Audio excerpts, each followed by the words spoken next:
Ini adalah momen di mana Prabowo Subianto mendapat tambahan dukungan dari Partai Golkar dan Partai Amanat Nasional.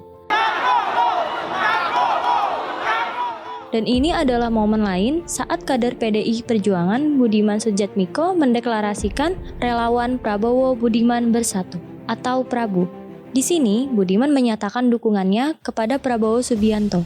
Jika sesuai rencana, Prabowo hampir pasti akan berlaga di Pilpres 2024 mendatang. Tapi, uji materi soal syarat usia maksimal Capres-Cawapres ke MK bisa-bisa menginterupsi pencapresan Prabowo, terutama jika benteng konstitusi tadi mengabulkan tuntutan pemohon.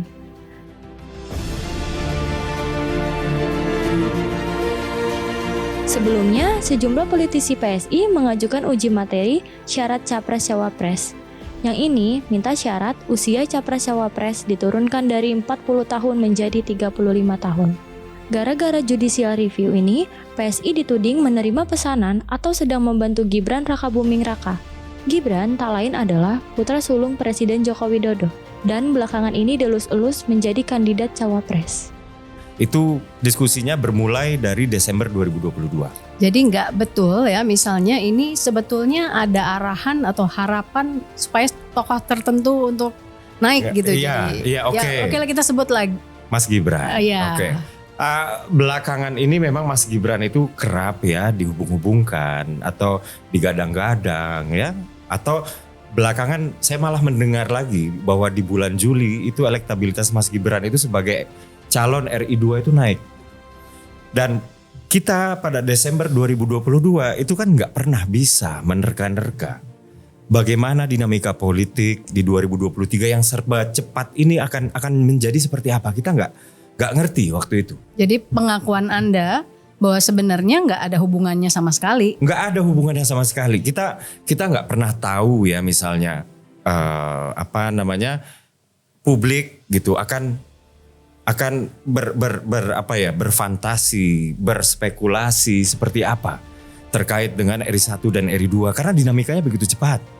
Dinamika politik 2023 ini, hari ini apa, besok apa, konstelasi udah berubah. Dan ini sama sekali di luar, it's beyond our imagination.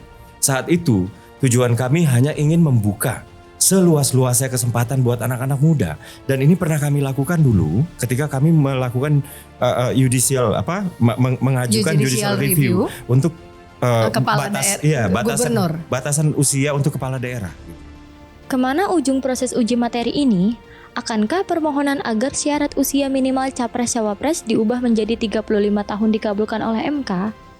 Soal pokok dari segi konstitusi adalah apakah dengan menentukan 40 tahun dan mengakibatkan orang seperti dia atau Gibran atau yang lain di bawah 40 tidak bisa menjadi Wapres misalnya, Cawapres atau Capres, mengakibatkan dia berubah dari manusia menjadi tidak manusia. Sama sekali tidak. Disitulah letak kesulitan menentukan level kerugian konstitusional, bobot kerugian konstitusional. Karena Anda tidak jadi capres di usia 40 atau Anda tidak bisa jadi capres di usia 35, tetap aja tidak mengubah status Anda sebagai manusia, sebagai warga negara merdeka dan seterusnya dan sejenisnya.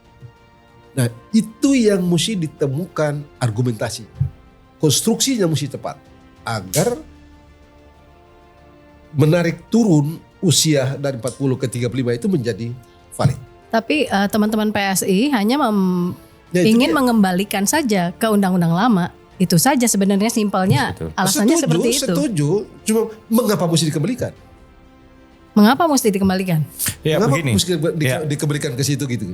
Ada 21,2 juta jiwa anak-anak muda di Indonesia yang sekarang berusia 35 sampai 39 tahun yang kami yakini satu di antara atau banyak di antara mereka sebenarnya layak untuk jadi capres maupun cawapres. Dan hak mereka untuk dipilih itu dikebiri oleh undang-undang pemilu tahun 2017 ini.